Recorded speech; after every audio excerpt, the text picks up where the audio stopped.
bless you, Jesus. प्रभु मैं धन्यवाद देता हूँ आपके नाम को मुझे उठाते ईश्वा। इस समय परमेश्वर हफ्ते के बीच में आपने लाया प्रभु जी, और इस सभा को प्रभु तेरे हाथों में देते हैं परमेश्वर। मैं प्रार्थना करता परमेश्वर, मैं और लुइजा फैमिली मैनर हमारा पूरा परिवार परमेश्वर, आज जितना भी लोग ऑनलाइन में है और गलीचे के हर एक व्यक्ति को इस समय आपके चरणों में लाता हूँ प्रभु यीशु। और इस समय हम प्रार्थना करते हैं पवित्र आत्मा का अग्नि हर एक के ऊपर बहुताई से उतर आए परमेश्वर। अभिषेक से भर दे प्रभु, अभिषेक हर एक जुए को तोड़ती है पिता, अभिषेक के कारण हर एक जुआ टूट चुकी है। मैं धन्यवाद देता हूँ परमेश्वर तेरे शरीर और तेरे लहू में भागीदारी होने के लिए प्रभु जी। आज के दिन हमें अनुग्रह दे परमेश्वर, कृपा देता कि तेरा महिमा हो सके पिता। मैं धन्यवाद देता, आपकी स्तुति करते हैं, आपके नाम की ऊंच उठाते परमेश्वर। आज प्रभु जितने भी लोग ऑनलाइन में आने वाले उन सब के लिए मैं धन्यवाद देता हूँ प्रभु जी। हर एक को अभिषेक कर आशीष में भर दे परमेश्वर, हर एक को वचनों के द्वारा परमेश्वर। जैसे हम स्तुति आराधना करते हैं, आपका आत्मा हर एक को छू जाए ईश्वर, आत्मा सच्चाई से आराधना होने दे। तो ऐसे भक्तों को ढूंढ रहे प्रभु जो आत्मा और सच्चाई से वो आराधना करने वाले लोग हैं प्रभु। मैं विश्वास करता प्रभु जी आप कार्य कर रहे प्रभु जी। हम आपका नाम का मुझे उठाते पिता, आपका राज आए और आपकी इच्छा पूरी होने दे। आदर मान सम्मान प्रभु हम आपको ही हम देते, इस सभा को आपके हाथ में हम देते पिता, आपका महिमा होने दे। यीशु के नाम से हम प्रार्थना करते हैं।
धन्यवाद करते हाँ प्रभु हम तेरा धन्यवाद करते अब तक जो आशीष दे उन सबको याद करते अब तक जो आशीष दे उन सबको याद करते हाँ प्रभु हम तेरा धन्यवाद करते हाँ प्रभु हम तेरा धन्यवाद करते पाप में हमने जन्म लिया पाप करते आए तेरा वचन जो हमको मिला पर किसी को नहीं सुना है पाप में हमने जन्म लिया पाप करते आए तेरा वचन जो हमको मिला पर किसी को नहीं सुना है फिर भी राज धीरज धर हमको राह बताए हाँ प्रभु हम तेरा धन्यवाद करते हाँ प्रभु हम तेरा धन्यवाद करते तेरी मर्जी जान बिना मन के करते आए तेरे राज को जाने दुनिया हमको पाए तेरी मर्जी जान बिना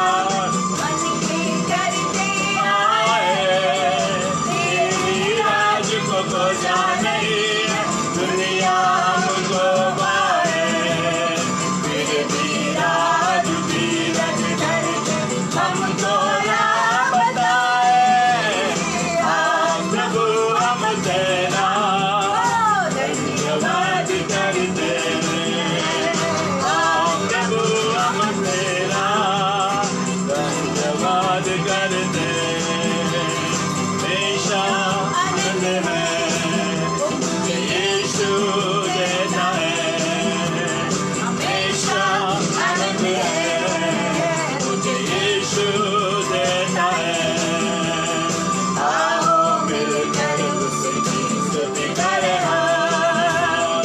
आओ मिलकर उसकी स्तुति करें हालेलुया आनंद है हालेलुया आनंद है हालेलुया आनंद है हालेलुया आनंद है हमेशा आनंद है मुझे यीशु देता है हमेशा आनंद है मुझे यीशु देता है आओ मिलकर उसकी स्तुति करें आओ मिलकर उसकी स्तुति करें अपने पगों तले मुझको छिपाकर संभालता रहेगा उसका वचन है आत्मा की तलवार मार्ग वही है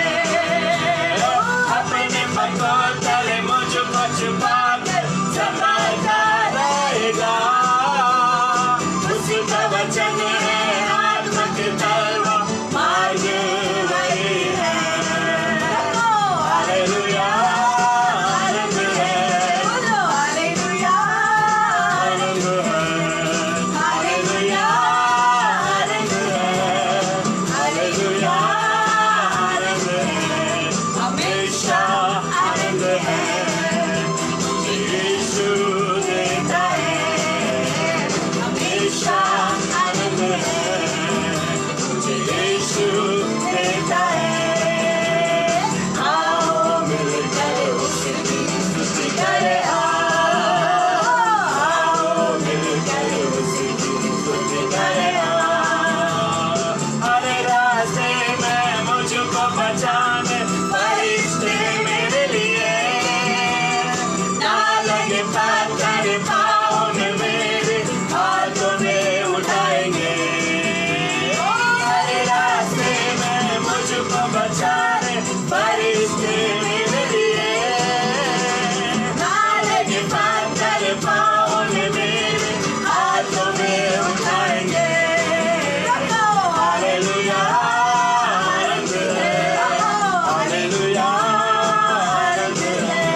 जीतने का अधिकार मुझको है।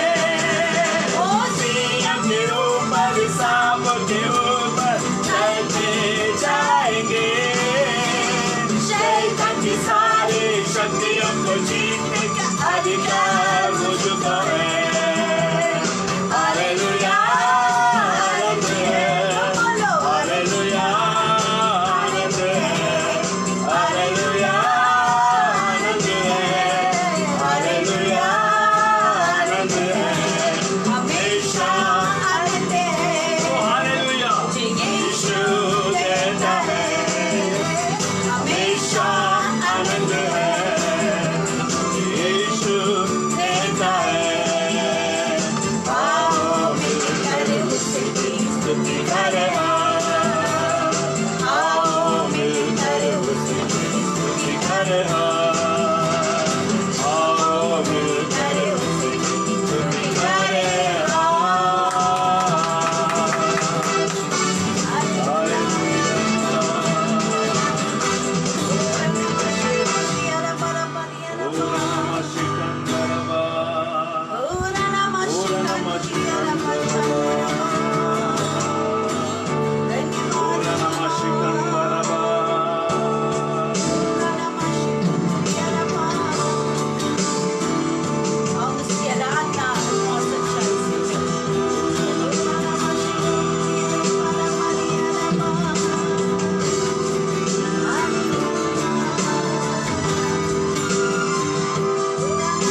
living for to worship you, Lord.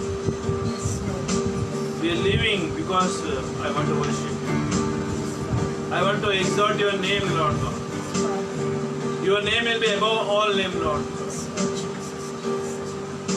मैं इसी कारण के लिए जी रहा हूँ कि तुझे आराधना करूँ प्रभु, तेरी स्तुति करूँ, तेरी महिमा करूँ, तेरे नाम का वर्णन अन्य लोगों के सामने करूँ प्रभु। जो अंधकार में है उनके सामने मैं ये प्रकट करूँ कि यीशु मसीह ही ज्योति, जो मेरे घर का उजाला है। Oh hallelujah. मेरे जीवन में अंधेरा था लेकिन तूने आकर मुझे ज्योति जलाई प्रभु। उसका उजागर करने के लिए मैं तुझे आराधना करूंगा प्रभु, क्योंकि जो ज्योति तूने दिया है वो अनंत काल का ज्योति है प्रभु। जो शांति तूने दिया है वो अनंत काल का शांति है पिता। मैं विश्वास करता हूँ यीशु के नाम में हमारा जीना बोलेगा तो मसीहा, मरना बोलेगा तो लाभ है प्रभु। हम आपके पास जब भी आते हैं कोई लेन देन की नहीं प्रभु जी, कोई बिजनेस नहीं परमेश्वर, लेकिन एक पिता के साथ एक संबंध है। ओ हालेलुया। वो संबंध को लेकर हम आते हैं प्रभु जी। तू ही मेरा उद्धार करता है, छुटकारा देने वाला, चंगाई देने वाला प्रभु है। वो उसके नाते में आता हूँ परमेश्वर। तेरे बगैर जीवन सुना है परमेश्वर, तेरे बगैर जीवन अधूरा है परमेश्वर, और तेरे बगैर कोई भी जीवन नहीं पा सकता प्रभु, क्योंकि तूने कहा मैं ही जीवन हूँ, मैं ही मार्ग हूँ, मैं ही सत्य हूँ। बेटा आपने हमें दिया है अपना जीवन को, इसके लिए मैं धन्यवाद देता हूँ। आज जो भी होगा हमारे जीवन के द्वारा आपका ही महिमा होने दे। आज इस ऑनलाइन में जितने भी लोग देख रहे परमेश्वर, उन सबको मैं अनुग्रह कृपा में मांगता हूँ, तेरा दया के हाथ में मांगता प्रभु जी, तेरा अपार प्रेम में मांगता प्रभु। अगर कोई बीमारी में है, संघर्ष में है, वो सारे बीमारी और संघर्ष के ईश्वर के नाम से मैं ठाट देता हूँ, नष्ट हो जाए यीशु के नाम। यीशु का लहू से वो सारे बीमारी को नष्ट कर दे। यीशु का लहू में विजय है, यीशु के नाम में सामर्थ्य है। वो पवित्र आत्मा का अग्नि हर एक बंधन को तोड़ देती है, हर एक को भस्म कर देती है, दुष्टात्मा के सारे कामों को। हालेलुया। आज छुटकारा चंगाई प्रभु हर एक को हम प्रभु घोषणा करते हैं यीशु के नाम से। स्वीकार करो, आमीन। स्वीकार करो यीशु के नाम, ताकि तुम भले चंगे हो जाए, तेरे घर में परिस्थिति बदल जाए, तेरे जीवन में संघर्ष निकल जाए। जो परमेश्वर हमें जीवन देने के लिए आए, जो बहुताय का जीवन वो प्राप्त हो, यीशु के नाम से मैं मांगता हूँ। यीशु के करीब आओ ताकि यीशु मसीह तुझे शांति दे सके। यीशु के करीब आ जाओ ताकि वो चंगाई दे सके। यीशु के करीब आ जाओ ताकि वो उद्धार दे सके। यीशु के करीब आ जाओ ताकि तेरा महिमा परमेश्वर कर सके। हालेलुया। यीशु का नाम ऊंचा नाम है, हर नामों में श्रेष्ठ नाम है। उस नाम से हरे घुटना टिकती, हरे जुबान कहती है यीशु ही प्रभु है। आज हम धन्यवाद देते, हम आपकी स्तुति करते पिता, जो ये मौका तूने हमें दिया। हालेलुया। तो हमसे प्रेम करते, इसके लिए अनुग्रह दे रहे प्रभु, क्योंकि हमारा प्रेम नहीं लेकिन तेरा प्रेम की वजह से आज जीवित है प्रभु। इसके लिए मैं धन्यवाद देता हूँ। हमारा तेरे से कोई भी कपट ना हो प्रभु, हम आपके पास हम आते हैं, हम दीन और नम्र होकर आए, अपने आप को हीन करते हुए, अपने आप को ना कहते हुए और तुझे हाँ कहते हुए आने के लिए अनुग्रह दे, ताकि तेरा महिमा हो सके पिता। तो विश्वास करता है कोई भी लोग परमेश्वर, हर एक व्यक्ति जो प्रोग्राम पर देख रहे प्रभु जी, ये प्रार्थना सभा को देख रहे प्रभु जी, ऑनलाइन के माध्यम से द्वारा देख रहे प्रभु जी, कोई भी परमेश्वर तेरा आशीष से छूट ना पाए, हर एक को अनुग्रह में, दया में, तेरा प्रेम में बांध के रख प्रभु, ताकि वो तुझसे अलग ना होने पाए, तुझसे दूर जाने न पाए परमेश्वर। यीशु को अपने जीवन में उद्धारकर्ता के रूप में स्वीकार, यीशु मसीह को कहे प्रभु मैं तुझे स्वीकार करता हूँ, तू मेरे लिए आया, मेरे लिए मारा गया, गाड़ा गया, और मेरे लिए तीसरे दिन तू जी उठा। परमेश्वर धन्यवाद देते हैं। आज मैं तुझे अपना उद्धारकर्ता के रूप में स्वीकार करता हूँ। हालेलुया। मेरा मुंह से अंगीकार करता हूँ कि तू यीशु मसीह प्रभु है, तो परमेश्वर का पुत्र है।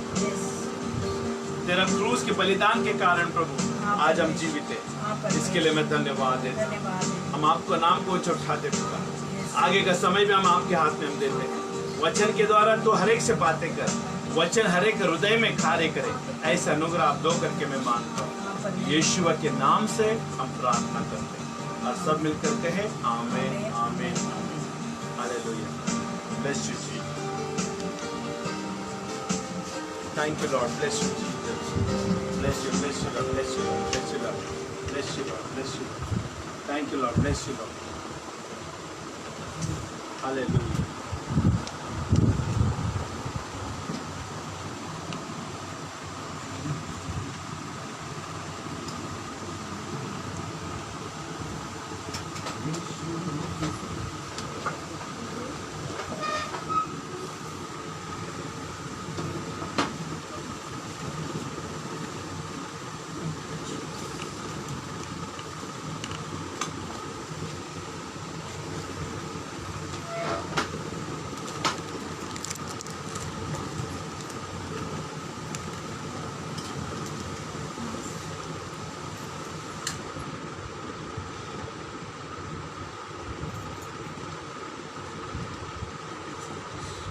आमेन। जय मसीह की। आज हम देखेंगे कि सच में हमें कितना सावधान रहना है कि किस तरह हम परमेश्वर से दूर जा सकते हैं, है ना। किन चीज़ों के द्वारा, क्या ऐसे कारण है जो हमें परमेश्वर से दूर ले जा सकते हैं, है ना। उस कारण को हम देखेंगे क्योंकि ज़रूरी है ये सीखना। अगर सीखेंगे तो हमें पता चलेगा कि शैतान हमारे विरुद्ध क्या युक्ति बना रहा है। आमीन। क्योंकि शैतान नहीं चाहता है कि हम परमेश्वर के साथ रहें। आमीन।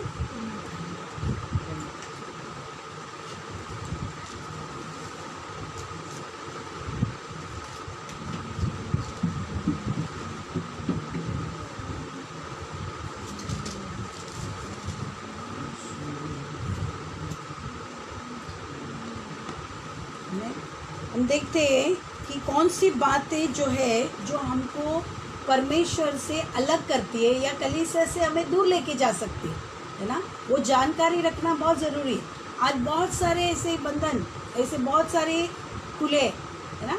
अभी यूट्यूब में देखेंगे तो सब लोग मिलेंगे, लेकिन क्या आपका संगति वही पेड़ के साथ है, वही कलीसिया के साथ है ना। तो वो जानना बहुत ज़रूरी है। जैसे एक बहन से मैं बात कर रही थी कि जैसे बोलते हैं ना कि परमेश्वर का वचन, है ना, परमेश्वर का वचन, अभी हम आपको, है ना, ऑनलाइन में वचन देते, लेकिन आप देखते नहीं। इसका मतलब क्या है ना, कि आपको कलीसिया से खाना भेज रहे, लेकिन उस खाने को आप नहीं ले रहे, तो किस तरह बढ़ेंगे। अगर वो पेड़ में, कलीसिया एक पेड़ है, आप एक डालियाँ, वो पेड़ डालियों को पोषण दे रही है, लेकिन डालियाँ बोलती है मुझे नहीं चाहिए, तो वो डाली सूख जाती है और वो नष्ट हो सकती है। नहीं देखना, टाइम नहीं है। दूसरा सब देखने को टाइम है, लेकिन परमेश्वर का वचन देखने को अगर टाइम नहीं, जिस कलीसिया में तुम्हें बोया गया है, वो कलीसिया में तुमको सींच रहा है, वो कलीसिया का वचन तुम्हें भोजन दिया जा रहा है, आप नहीं ले रहे हो। इसका मतलब क्या कर रहे हैं, आप खुद अपने आप को सुखा रहे, है ना। तो किस तरह हम, कौन सी बातें जो ये हमें करने से रोकती है। आमीन। हम देखते हैं पहला निर्गमन का 32 का 18,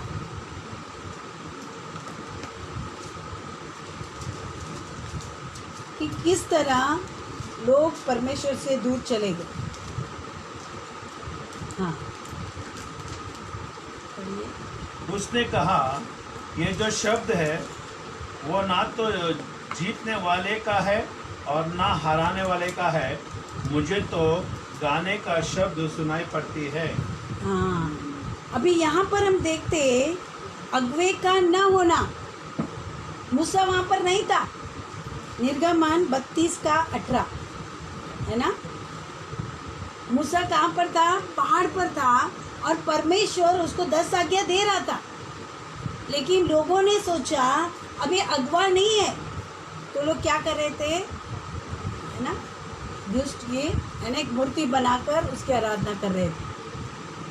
अगवे का ना होना, है ना, वहाँ पर क्या करता है, उनको पीछे लेके जा सकता है। देखो हम कितना, अभी लॉकडाउन में कोई किसी को नहीं दिख रहा है, लेकिन अगुआ जहाँ है वहाँ है। आपको उसके साथ रहना बहुत ज़रूरी है। भले मूसा पहाड़ पर था, परमेश्वर से आज्ञा ले रहा था, लेकिन परमेश्वर का नज़र लोगों पर था, क्योंकि मूसा ऐसे ही नहीं गया था। परमेश्वर ने उसको वहाँ पर आज्ञा दे रहा था, 10 आज्ञा। लेकिन लोगों ने सोचा अभी हमारे पास अगुआ नहीं है, हम मन चाहे कुछ भी कर सकते हैं। आमीन। तो वहाँ पर क्या किया, अगुए का न होना, है ना, बोलते हैं क्या दिया, ध्वनि सुनाई दे रही थी। आमीन। निर्गमन का 32:18 में क्या लिखा है, वहाँ पर शब्द सुनाई पड़ती है। हाँ, अलग अलग शब्द सुनाई पड़ रहे थे। उसने कहा, हाँ। ये जो शब्द है वो ना तो जीतने वाले का है और ना हराने वाले का है। निर्गमन का 32:18। हाँ। हाँ मुझे तो गाने का शब्द सुनाई पड़ता है। हाँ, वो लोग दूसरी आराधना कर रहे थे। सच्चे परमेश्वर की आराधना अगर हृदय से भी आप करेंगे, परमेश्वर सुनता है। और सुनने के लिए आपको वो लाइन में आना बहुत ज़रूरी है, वो ट्रैक में आना बहुत ज़रूरी है। परमेश्वर के अधीनता में रहकर उसके आज्ञा में आप गाना गाएंगे, आज्ञा में रहकर उसकी स्तुति करोगे, तो परमेश्वर क्या करता है, आपकी अगुवाई करता है। आमीन। ये पहला बात है कि मूसा अगुआ न रहने के कारण हम पीछे जा सकते हैं। आमीन। इसलिए ये ध्यान में रखो कि अगुआ चाहे कैसा भी हो, उसके साथ खड़े रहो। नहीं रहोगे तुम पाप में गिर सकते हो। और हम देखते हैं कि जब मूसा नहीं था, वहाँ पर परमेश्वर ने मूसा को बताया कि देखो लोग पाप कर रहे, उन्होंने बछड़ा बनाया, उसकी आराधना कर रहे थे। और तब वहाँ पर क्रोध बढ़ गया और परमेश्वर ने, मूसा ने कहा जो मेरी ओर है ना, जो सच्चे परमेश्वर को जानते हैं वो मेरी ओर है, और जो नहीं जानते हो, और वो नाश हो गए। देखो, अगुवा न होने के कारण हम पीछे जा सकते हैं और पीछे जाकर हम नाश हो सकते हैं। इसलिए अगुए के साथ खड़ा रहना बहुत ज़रूरी है। शैतान दिखाते हैं अरे अभी लॉकडाउन है, अगुआ नहीं है, कौन देखता है, मन चाह करो। लेकिन परमेश्वर का दृष्टि, जैसे मूसा परमेश्वर से बातें कर रहा था, लेकिन परमेश्वर की नज़र लोगों पर थी, क्योंकि किससे जुड़ा था, है ना, मूसा से जुड़े थे। और परमेश्वर ने मूसा से ही कहा, लोगों को आकर नहीं कहा, मूसा से ही कहा, देख तेरे लोग पाप कर रहे। परमेश्वर जब पाप होता है तो परमेश्वर अगुओं के द्वारा ही बताएगा कि लोगों को किस तरह सुधारा जाए। आमीन। दूसरा बात है ना, कि गलत संगति हमें परमेश्वर से पीछे ले जा सकता है।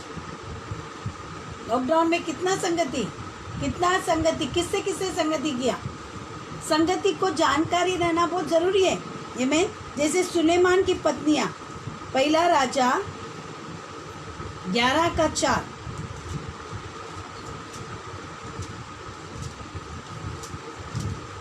देखते हैं कि गलत संगति। जब सुलेमान बूढ़ा हुआ तब उसकी स्त्रियों ने उसका मन पराये देवता के ओर बहका दिया, और उसका मन अपने पिता दाऊद के समान अपने परमेश्वर यहोवा पर पूरी रीति से लगा ना रहा। अभी देखो, सुलेमान बूढ़ा हो गया, जो परमेश्वर का मन के करीब, परमेश्वर प्रसन्न था सुलेमान के ऊपर, लेकिन उनके पत्नियों ने क्या किया। देखो, जब वो बूढ़ा हुआ तब उसकी स्त्रियों ने उसका मन पराये देवता की ओर लगाया। अभी पराये देवता कहाँ से आए वहाँ पर? परमेश्वर ने सुलेमान को बुद्धि दिया, ज्ञान दिया और आशीष दिया। देखो, पराये देवताओं की ओर बहका दिया और उसका मन अपने पिता दाऊद के समान अपने परमेश्वर यहोवा पर पूरी, है ना, रीति से लगाना था। देखो, बुरी संगति तुम्हें बिगाड़ सकती है। तुम किसकी संगति कर रहे हो?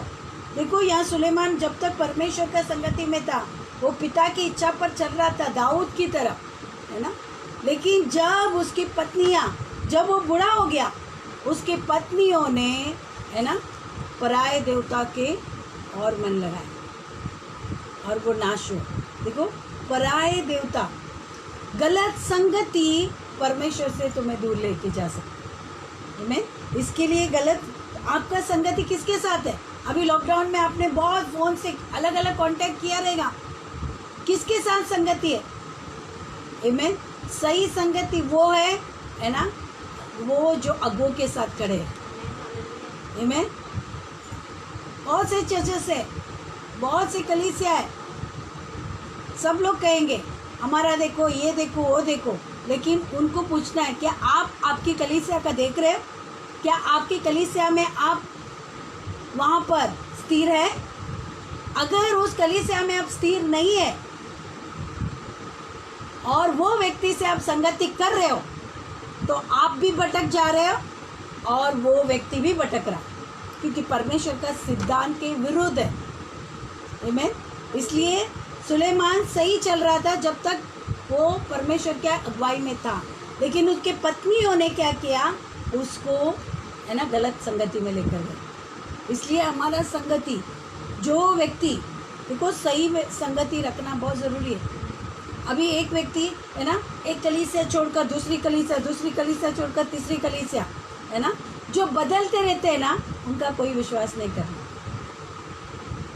एक एक कलीसिया में स्थिर रहना है। आमीन। पेड़ अगर एक जगह में लगाएगा तो ये फल ला सकता है। आमीन। वो कलीसिया में आमीन कभी ना कभी तो फल आएगा, लेकिन उसमें स्थिर रहना जरूरी है। सही अगवा वो है जो दूसरे कलीसिया के लोग आते तो पूछते तुम क्यों छोड़ा उस कलीसिया को। अगवे बात करते आमीन, तब वो व्यक्ति को प्रेम से रिलीज किया जाता है। जो ऐसे ही है ना जाते हैं है ना, वो सही नहीं है, परमेश्वर के सिद्धांत के विरुद्ध है। जैसे उसको है ना कलीसिया से बहिष्कार, जैसे उन्होंने क्या किया है, विद्रोह कर रहे, कलीसिया से विद्रोह कर रहे। परमेश्वर नहीं चाहता है, परमेश्वर का नियम इसके खिलाफ है। आमीन। इसलिए सही सिद्धांत में रहना, सही संगति, सही अगवा वो है जो पूछताछ करता है। आमीन। जो पूछताछ नहीं है, हाँ चलो वो कोई भी कहानी बता कर लेंगे, वो सही नहीं है। आमीन। परमेश्वर का सिद्धांत क्या बोल रहा है? अपने अगुओं से, देखो मूसा के विरुद्ध जब मरियम ने है ना कुड़कुड़ाया तो वो कोर्ट से भर गई। सावधान रहो, अगुओं के विरुद्ध बात मत करो, चाहे वो कैसे भी हो। दाऊद ने तब तक हाथ नहीं उठाया शाऊल के ऊपर जब तक वो राजा था, परमेश्वर ने उसको रखा था। आमीन। दाऊद कदापि, क्योंकि दाऊद, परमेश्वर क्यों दाऊद का नाम ले रहा है? क्योंकि दाऊद आज्ञा में था। आमीन। गलती भी किया तो भी परमेश्वर दाऊद का नाम ले रहा है, क्योंकि दाऊद एक पश्चातापी हृदय वाला व्यक्ति था। इसलिए परमेश्वर सोलोमन को भी कहता है, दाऊद के कारण, तेरे पिता के घराने के कारण मैं तुझे आशीषित करूंगा। आमीन। हालेलुया। गलत संगति, उसकी पत्नियां गलत संगति में लेकर गए। आमीन। शाऊल अच्छा था, सुलेमान अच्छा था, लेकिन उसकी पत्नियां ने उसको घुमाया। तीसरी है ना, बुरी संगति अच्छे चरित्र को बिगाड़ देती है। आमीन। ये जानकारी रखना बहुत ज़रूरी है। अगर चोर के साथ आप रहोगे तो चोरी ही कहलाओगे, एक शराबी के साथ रहोगे तो शराबी ही कहलाओगे। आमीन। बुरी संगति अच्छे चरित्र को बिगाड़ देती है। 1 कोरिन्थियंस का 15 का 33 हम देखेंगे। 1 कोरिन्थियंस का 15 का 33।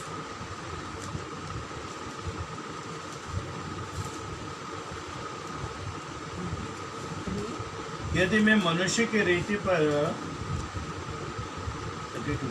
33 धोखा खाना, बुरी संगति अच्छे चरित्रों को बिगाड़ देती है। हाँ, साफ साफ वचन कहता है धोखा मत खाओ। बुरी संगति अच्छे चरित्र को भी बिगाड़ देती है। आप अच्छे चल रहे हो, विश्वास में अच्छा बढ़ रहे हो, है ना।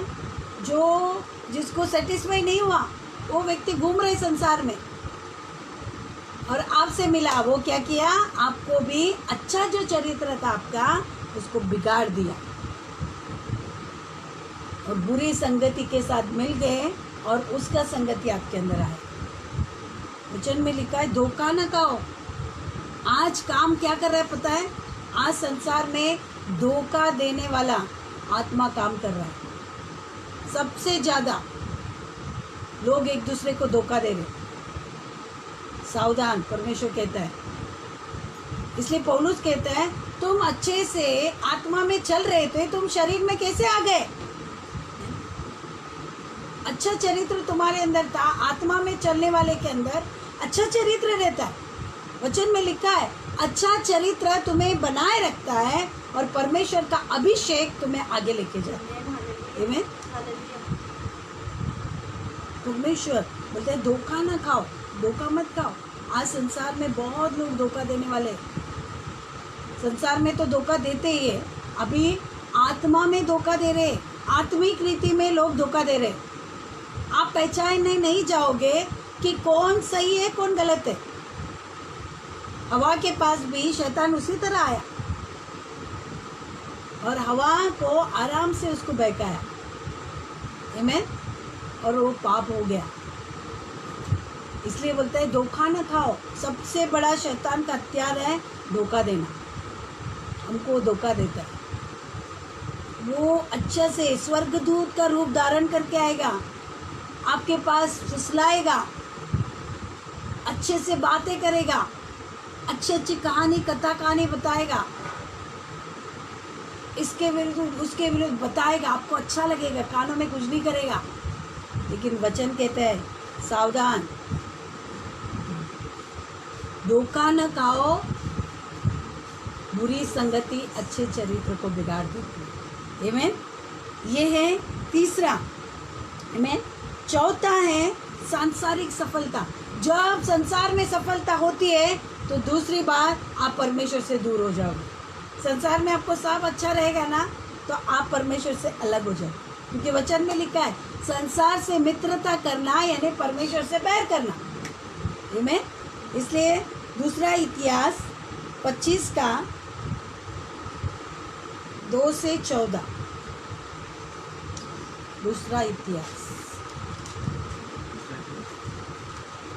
25 का 2 से 14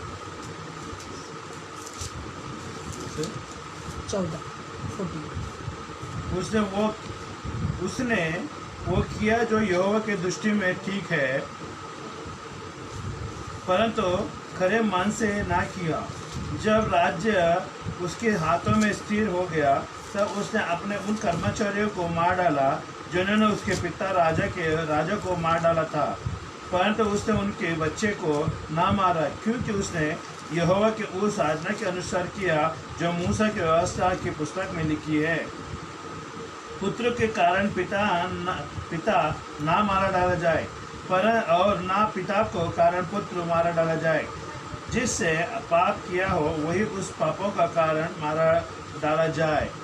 तब अमिया ने यहूदा के वर्णों सारे यहूदियों और बिन्यामीनों के इकट्ठा करके उसको पितरों के घराने के अनुसार सभापतियों और शतपतियों के अधिकार में ठहराया, और उनमें से जितने को आयु 20 वर्ष के अथवा उसके अधिक थे उनकी गिनती करके 3 लाख बाला चलाने वाला और ढाल उठाने वाले बड़े बड़े योद्धा पाए। फिर उसने 1 लाख इजरायली शूरवीरों को भी 100 किक्कर चांदी देकर बुलवाया। परंतु परमेश्वर को एक जन ने उसके पास आकर कहा, हे राजा, इजराइल की सेना तेरा साथ जाने ना पाए, क्योंकि यहोवा इजराइल अर्थात एप्रैम की समस्त संतान के संग नहीं रहता।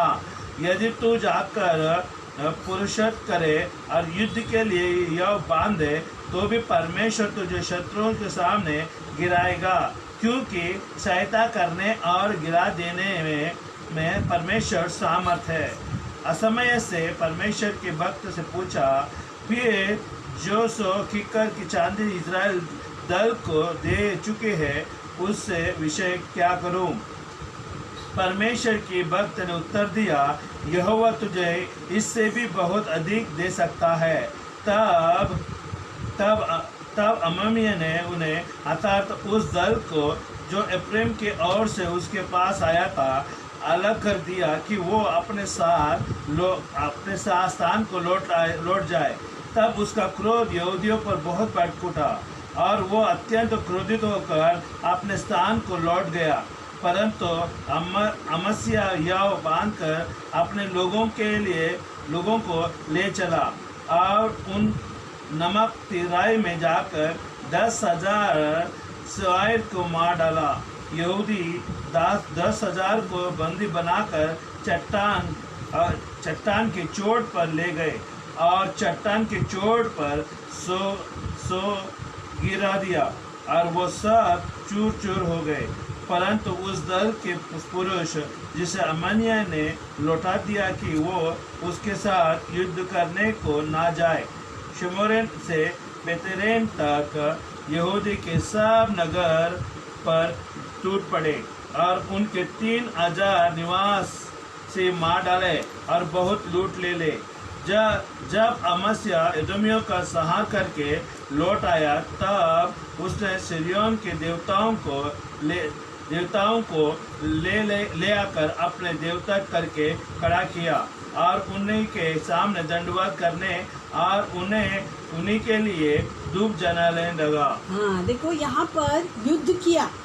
अभी सांसारिक सफलता, ये राजा समझता था कि मुझे सफलता मिल रही है, लेकिन उन्होंने सांसारिक सफलता होने के बाद उसने क्या किया, दूसरे देवताओं को अपने देवता के सामने खड़ा रहकर धूप जलाया। जब भी संसार की सफलता होती है, देखो सुलेमान भी ये कर रहा था। जब सुलेमान बहुत अमीर हो गया तो उसने सोचा कि परमेश्वर के लिए एक भवन बनाए, सोने का भवन। हम देखते हैं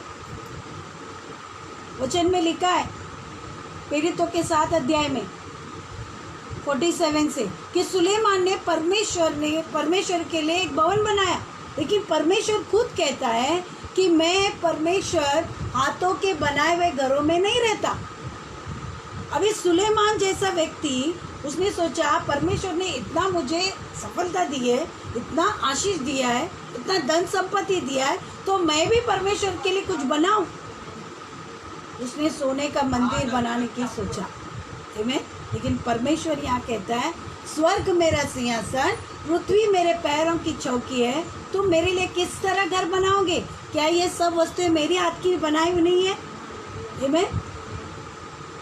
सुलेमान जैसे व्यक्ति इतना सफल होने के बाद, संसार में जब सफलता आती है हमको लगता है ना कि परमेश्वर की ओर से, और वो सफलता मिलने के बाद हम क्या करते हैं, परमेश्वर से हट जाते हैं, संसार की बातें हमारे अंदर आती हैं। इसलिए सांसारिक सफलता हमें कलीसिया से दूर लेके जाए। देखो एक भाई का मुझे बहुत अच्छा लगता है, एक भाई का उदाहरण एक अगवा दे रहा था। जब उसके पास कुछ नहीं था, उसका बिजनेस ठप था, तो कलीसिया में उसका पत्नी ने उसको कलीसिया में लेकर आया और वो कलीसिया में आया, और जैसे कलीसिया में आए पासवान ने उनके लिए प्रार्थना किया। अच्छा, वो बढ़ने लगा, परमेश्वर का आशीष उसको मिला और वो अच्छा बिजनेसमैन हो गया, बिजनेस सक्सेसफुल होने लगा। आहिस्ता आहिस्ता वो क्या किया, उसका प्रार्थना में आना बंद हो गया। जब भी अगवा फ़ोन करते थे, पूछते थे भाई आप प्रार्थना में क्यों नहीं आ रहे? तो क्या करूं पास्टर, बहुत बिजी है, टाइम ही नहीं मिल रहा है।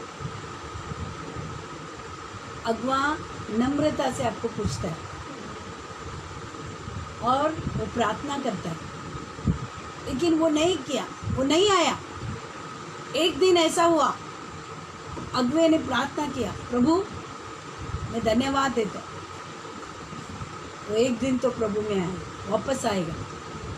और जब वो प्रभु में था, प्रार्थना में आता था, हमेशा से अच्छा से दशमांश सब कुछ देता था, परमेश्वर की आज्ञा पालन कर रहा था।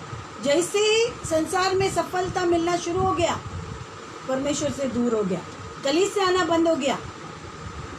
एक दिन ऐसा हुआ, उसका बेटे को सांप काटा और इतना जहर चढ़ गया कि बचने का उम्मीद नहीं था।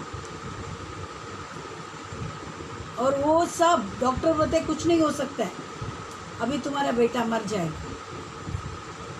उसको उस समय वही याद आया, जब मेरा स्थिति खराब थी, मैं उस कलीसिया में गया, वो अगुवे ने मेरे लिए प्रार्थना किया और आज मैं आशीषित हूँ। क्यों न मैं वहीं पर वापस जाऊं। अगवा का दरवाजा हमेशा आपके लिए खुला रहे। तुम अगवे को छोड़ के जा सकते हैं, अगवा तुम्हें नहीं छोड़ेगा। पिता समान तुमसे प्रेम करता है।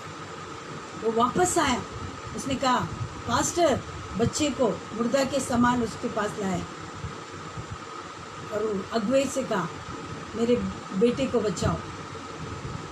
उसने बच्चे को लिया और वो अगुवे ने प्रार्थना किया नम्रता पूर्वक। क्या प्रार्थना किया? परमेश्वर मैं धन्यवाद देता हूँ कि इस बेटे को सांप ने काटा, लेकिन इस कारण है ना, इसका पिता, इसका घराना वापस प्रभु में आ गया। अभी परमेश्वर ये सीख गया है, अब ये दोबारा ऐसा नहीं करेगा, इस कारण तो इसके अंदर से जहर निकाल। और प्रभु का धन्यवाद हो, वो बच्चा बच गया। आमीन। वो सीख गया, अभी मैं दोबारा ऐसा गलती कभी नहीं करूँगा, चाहे कितना भी हो, मैं कलीसिया जाऊँगा। आमीन। इतना हानि होने का कोशिश हो रहा था। आमीन। उसका बेटा जा सकता था, उसका धन संपत्ति उसके बेटे को बचा नहीं सकता था। आमीन। धन संपत्ति, जब संसार में हम सक्सेस होते हैं तो हमारे पास टाइम नहीं है, इवन प्रार्थना करने को टाइम नहीं, बाइबल पढ़ने को टाइम नहीं। अभी व्हाट्सएप में वचन चालू है, वचन देखने को टाइम नहीं, नेट नहीं है। ये सब क्या है? बहाना है। एक दिन ऐसा ना हो इस पिता की तरह, है ना, मौका तुम्हारे ऊपर आए, ऐसा आने मत दो। बेहतर है, परमेश्वर दयालु है, उसके करीब रहो। आमीन। हालेलुया। इसलिए बोलते हैं कि संसार की सफलता हमें परमेश्वर से दूर लेके जा सकता है। इसलिए पौलुस कहता है परमेश्वर, है ना, दाऊद कहता है परमेश्वर मुझे उतना धन दे, है ना, कि मुझे जितना चाहिए उतना ही, हमें ज़रूरत से ज़्यादा मत दे, ताकि मैं तुमको भूल जाऊँ। आमीन। इसलिए वचन में लिखा है आज की रोटी तू हमें दे, रोज की रोटी तू हमें दे। ऐसा नहीं परमेश्वर बोलता है कल की रोटी भी मांगो, नहीं, परमेश्वर बोलता है रोज। यीशु मसीह ने जब शिष्यों को प्रार्थना करना सिखाया तो उसने कहा हे हमारे पिता जो स्वर्ग में, तेरा नाम पवित्र माना जाए, तेरा राज्य है, तेरी इच्छा पूरी हो जैसे स्वर्ग में होती है, और रोज की रोटी तू हमें दे। रोज हमको रोटी मांगना है, आज की रोटी तू मुझे दे। इसलिए इज़राइल लोगों को परमेश्वर जब मानना देता था, रोज आकाश से मानना गिराता था। ऐसे नहीं कहता था कल के लिए भी जमा करो। लोग, है ना, जब कल के लिए जमा करते थे तो खत्म होता था, नाश होता था। इसलिए परमेश्वर कहता है कल की चिंता मत करो, कल का भोजन भी मैं तुम्हें दूंगा, लेकिन आज के दिन आज का भोजन तुम्हें मिलेगा। आमीन। इसलिए बोलते हैं कि सफलता परमेश्वर उतना ही, परमेश्वर कभी भी भिखारी नहीं बनाएगा। उसके ऊपर विश्वास करने वालों को कभी वो भूखा नहीं रहने देगा, और वो कभी भीख मांगने भी नहीं देगा, क्योंकि वचन में लिखा है परमेश्वर का ऊपर जो विश्वास करता है वो धर्मी कभी किसी के सामने हाथ नहीं फैलाएगा। आमीन। कभी आपको हाथ फैलाने नहीं देगा। आमीन। पांचवा क्या है हमें परमेश्वर से अलग लेके जा सकता है? शैतान का कार्य। लूका का 8वां अध्याय 14 वचन।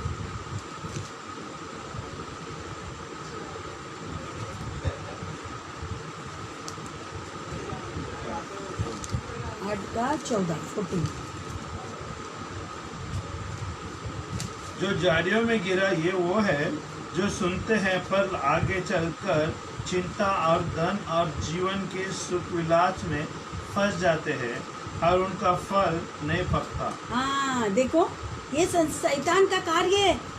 क्या होता है, जो झाड़ियों में गिरा वो यहाँ है ना? क्या है वो?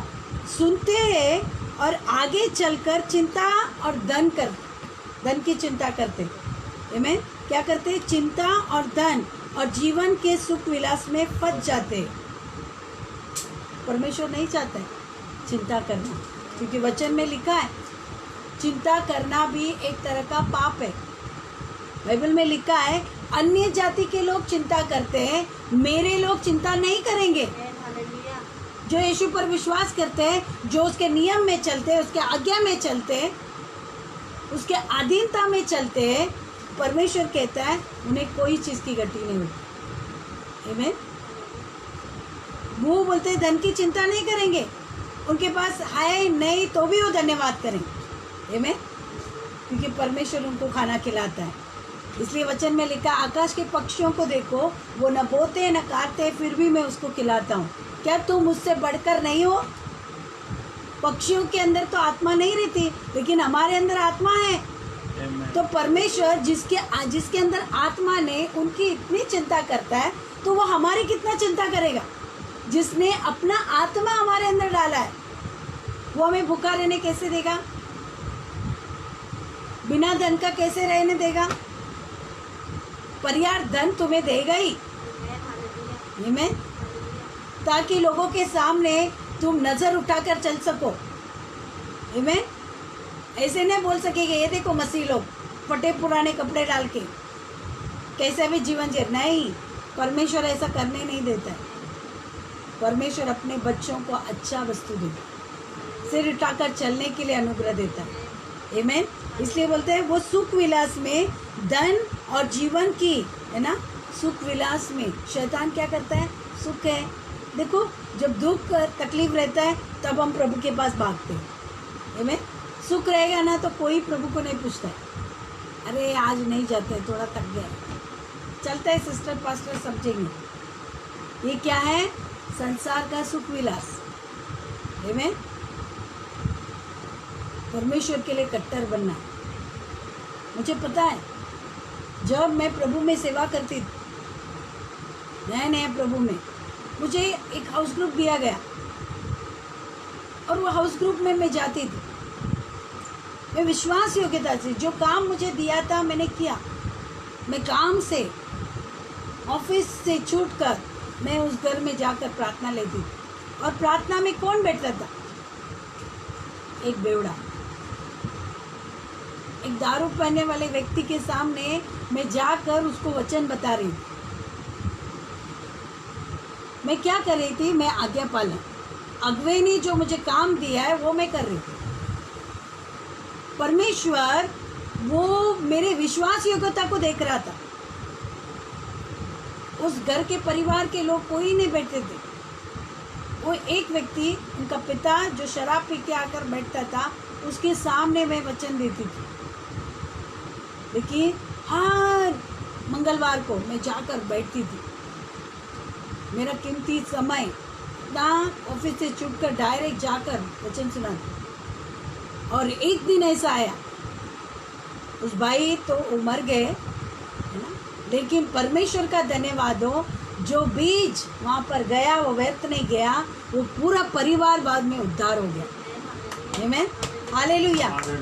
इसलिए अधीनता में जो आपको दिया है वो काम करो, चाहे कोई सुने या न सुने, लेकिन परमेश्वर एक दिन फल देगा। आज वो परिवार उद्धार हुआ प्रभु की सेवा करने। आमीन। मेरा मेहनत व्यर्थ नहीं गया। इसलिए वचन में लिखा है प्रभु में किया हुआ परिश्रम व्यर्थ नहीं जाएगा। आमीन। सबसे बड़ी बात क्या है? आज्ञा पालन। मैं भी सुख विलास में घूमती थी। मुझे क्या ज़रूरत था ऑफिस से छूटकर जाकर उधर काम करने का? प्रभु का सेवा करने का।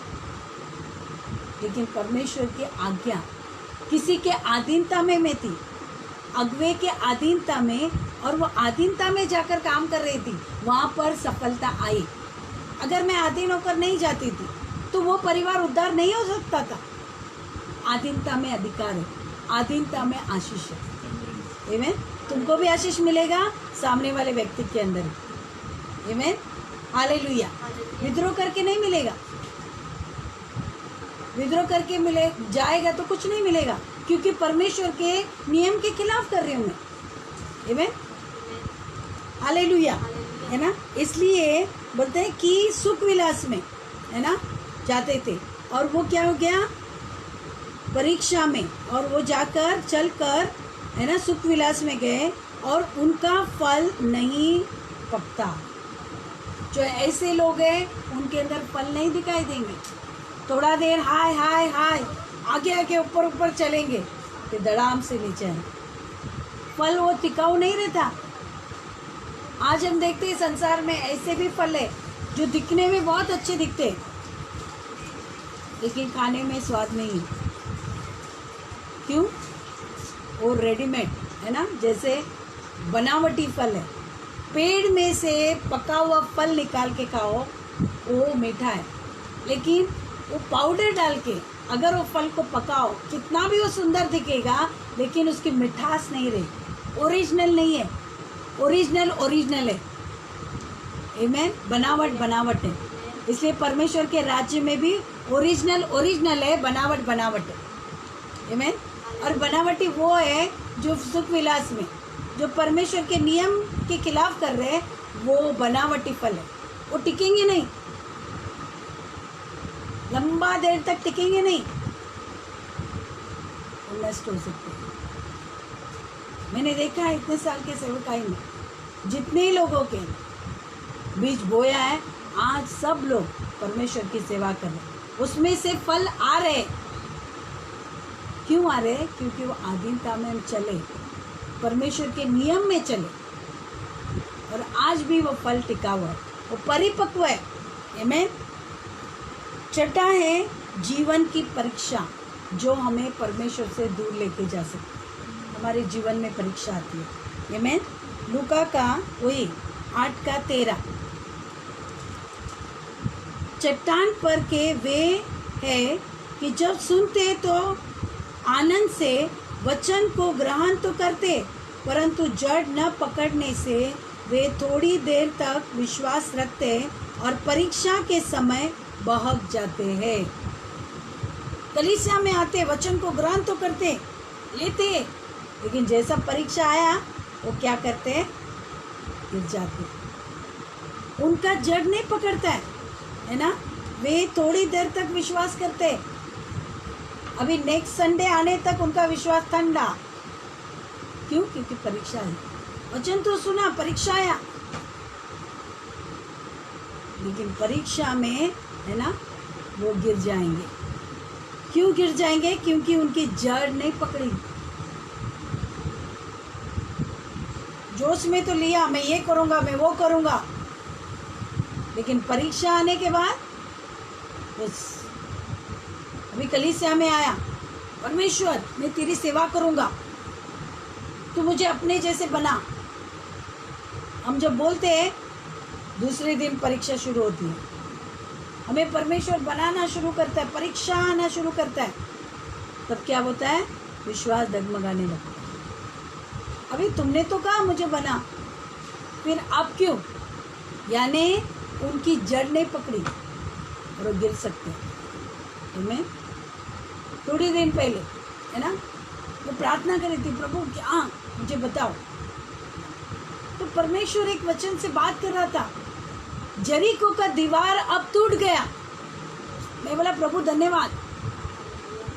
यरीको का दीवार तोड़ने के लिए 7 दिन 7 बार घूमना पड़ा, लेकिन परमेश्वर का धन्यवाद हो, परमेश्वर मुझे बता रहा था कि अभी जो हो गया है ना, अभी जरीको का दीवार टूट गया, अभी कनान देश में तो प्रवेश कर सकते हो।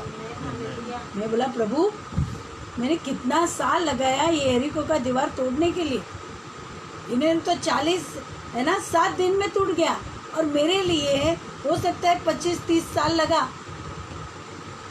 ये जरीको का दीवार टूटने के लिए।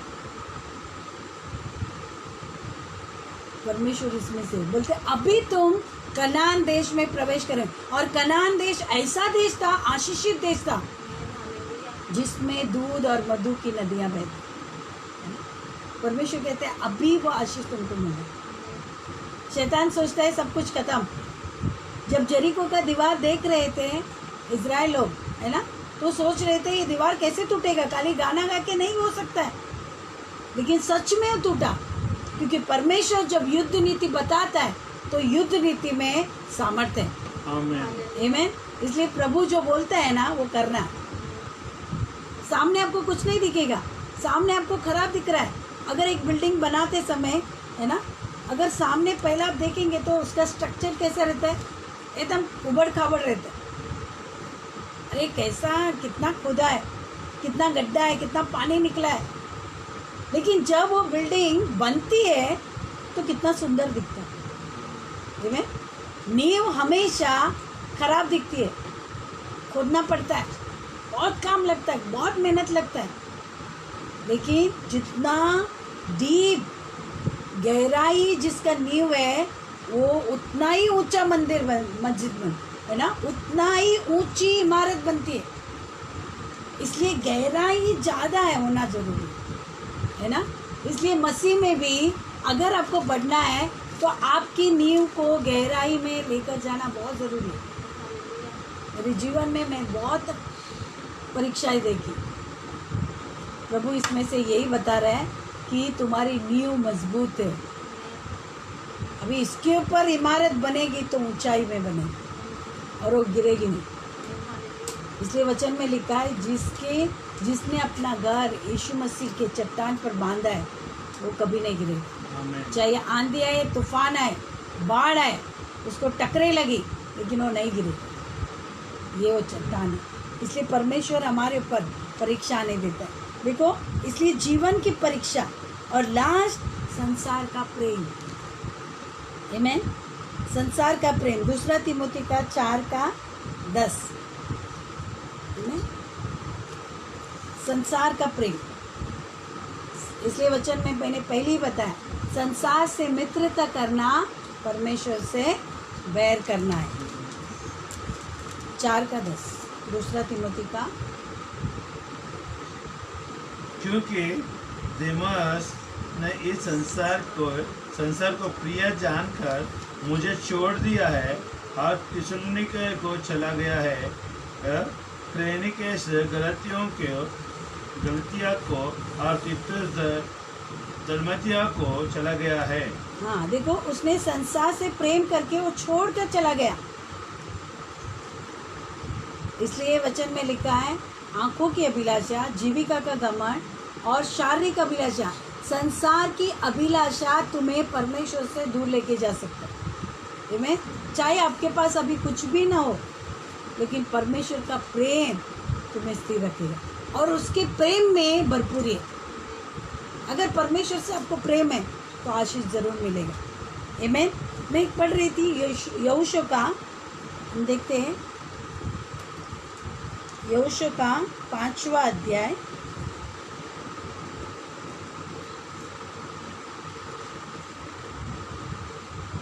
है ना, पहले से। जब यरदन के पश्चिमी 5वां अध्याय का 1 से की ओर रहने वाले एमोरियों के सब राजाओं ने और समुद्र के पास रहने वाले कनानियों के सब राजाओं ने यह सुना कि यहोवा ने इजराइलियों के पार होने तक उनके सामने से यरदन का जल हटाकर सुखा रखा है, तब इजराइलियों के डर के मारे उनका मन घबरा गया और उनके जी में जी न रहा।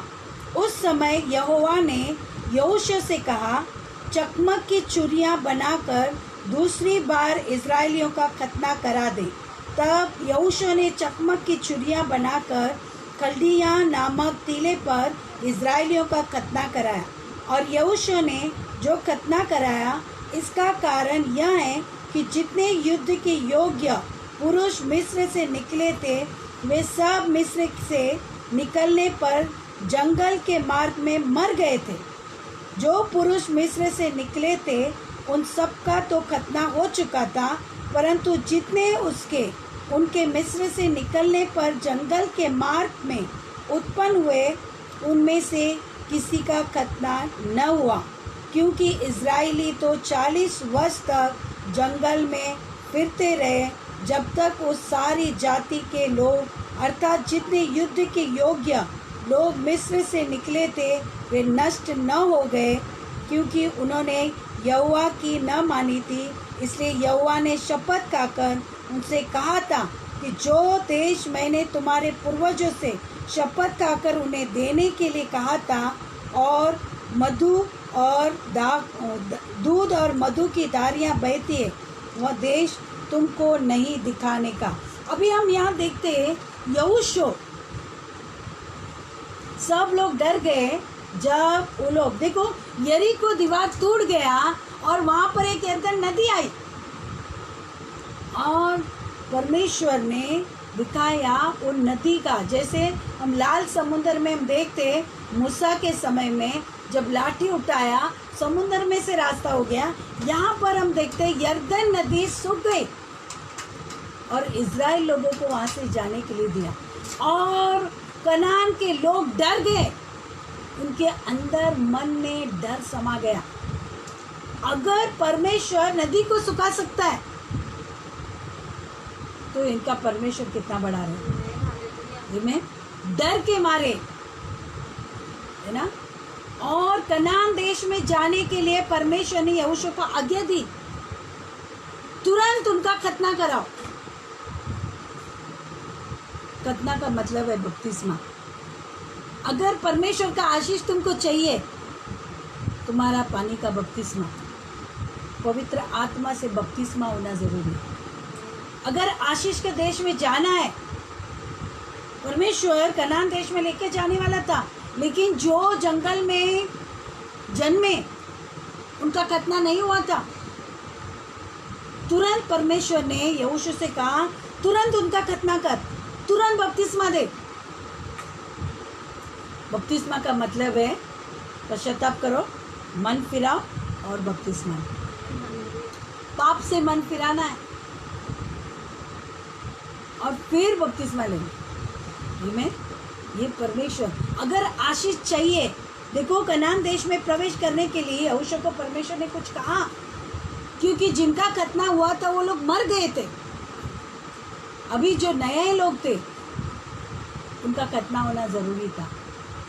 क्या आपका खतना हुआ है? क्या आपका पवित्र आत्मा से बपतिस्मा हुआ है?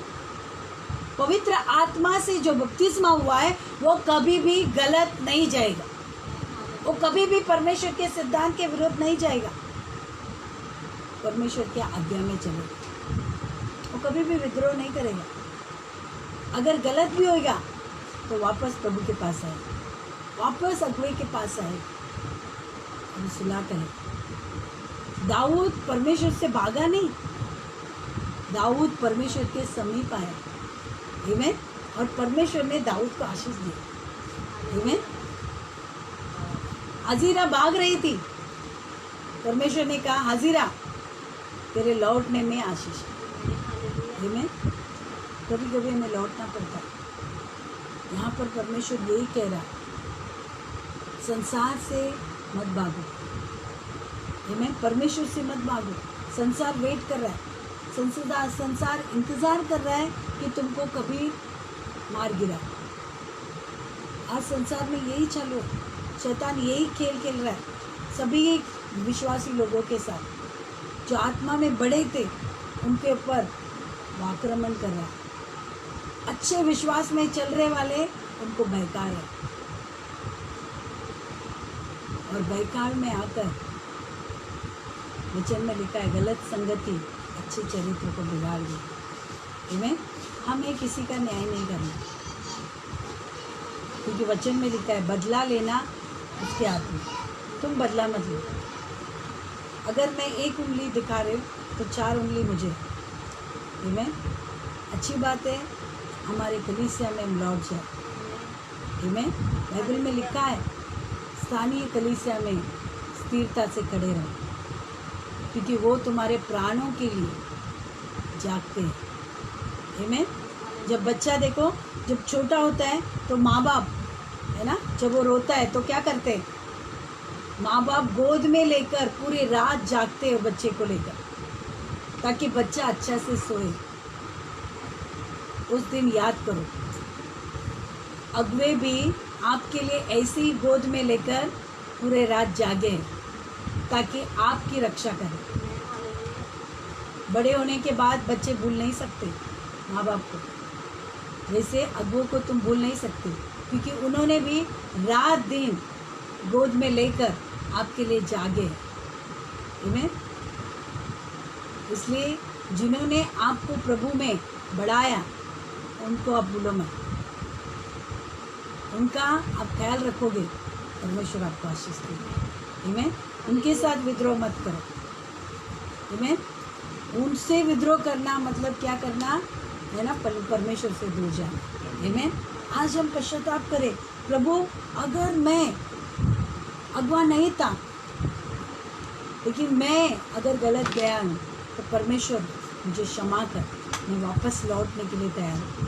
क्योंकि हमारा परमेश्वर क्या कहता है ना, मेरा धर्मी जन 7 बार गिरेगा तो भी प्रभु उसको उठाए। आमीन। हम क्षमा मांगे, परमेश्वर हमसे कोई भी ऐसा भूल हुआ है तो हम क्षमा मांगे।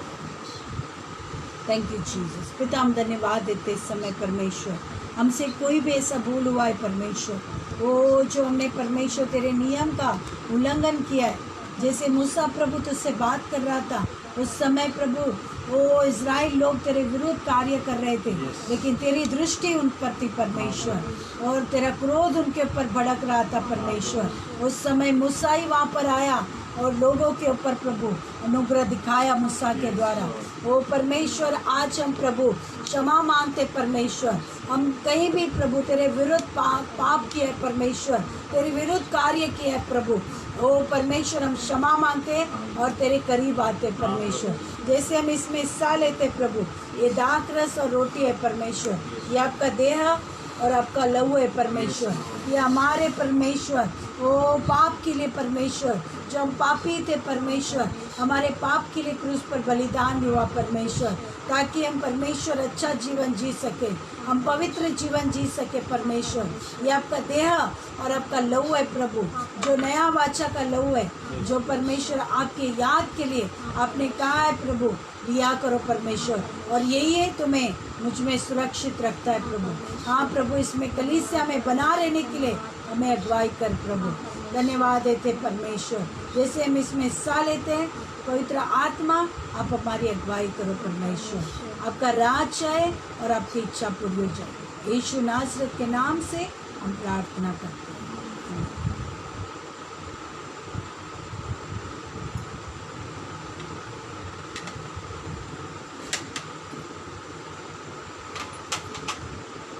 प्रभु की स्तुति हो। हम प्रार्थना करें, कलीसिया को परमेश्वर ने चलाया, हम परमेश्वर को महिमा दें। पिता परमेश्वर हम धन्यवाद देते परमेश्वर, जो भी आपने हमसे बातें की परमेश्वर, इनमें से कहीं भी प्रभु ऐसी बातें जो हमारे जीवन में, हमारे परिवार के जीवन में या कलीसिया के किसी भी लोगों के जीवन में जो देख रहे उनके जीवन में ऐसे हो रहा है प्रभु, तो हम परमेश्वर आपसे क्षमा मांगते परमेश्वर, आपका लहू से शुद्ध और पवित्र कर और वापस लौटने के लिए प्रभु, वो आपने जो मार्ग खोला है प्रभु, उस मार्ग में चलने के लिए अनुग्रह दे परमेश्वर, यीशु के नाम से परमेश्वर। क्योंकि वचन कहता है परमेश्वर, जो पश्चातापी हृदय से तेरे पास आता है तो उसे क्षमा करता है प्रभु। हाँ परमेश्वर, हम पश्चाताप करते प्रभु और वापस लौट आते प्रभु तेरे उपस्थिति में प्रभु, तेरे नियम पालन करने में, जैसे वचन में लिखा है परमेश्वर निर्गमन 15:26 में, वो तुम मेरे विधियों पर चलोगे और मेरी आज्ञा का पालन करोगे। हाँ परमेश्वर, संसार में प्रभु जो विधियाँ थी, जब हम अंधकार में तो प्रभु हम अंधकार की विधियाँ को पालन कर रहे थे प्रभु, लेकिन आज प्रभु तूने आत्मिक विधियाँ हमें दिखाई है प्रभु। तूने कहा है यदि तुम मेरे विधियों पर चलोगे और मेरी आज्ञा का पालन करोगे हाँ प्रभु, जो आपकी विधि है परमेश्वर, वो विधि का पालन करने के लिए और आपके आज्ञा पर चलने के लिए हमें मदद कर परमेश्वर, ताकि हम परमेश्वर आपकी इच्छा को पूरा कर सके, ताकि कोई भी बीमारी, कोई भी विपत्ति हमारे डेरे के निकट नहीं आएगी। वो जहाँ विधि को नहीं पालन करते वहाँ पर विपत्ति निश्चित आते, जहाँ पर आज्ञा पालन नहीं करते वहाँ पर बीमारियाँ निश्चित आ सकती है प्रभु। ओ परमेश्वर, हमें इसमें से ना होने दे प्रभु, हमें तेरे विधियों को और तेरी आज्ञा का पालन करने के लिए अनुग्रह दे परमेश्वर। धन्यवाद देते, आपने कार्य किया है परमेश्वर, आपने हमें क्षमा किया है और आशीषित किया है, उसके लिए हम धन्यवाद देते। वो सारी महिमा, सारा गौरव प्रभु यीशु मसीह हम आपको देते। इस कलीसिया को आपने चलाया और आपने हमसे बातें की और कलीसिया के देह को तूने मजबूत किया, इसके लिए हम धन्यवाद देते, धन्यवाद देते। यीशु के नाम से हम प्रार्थना करते हैं, आमीन। अगली बुधवार को हम देखेंगे, है ना, विधि और आज्ञा में क्या संबंध है। आमीन।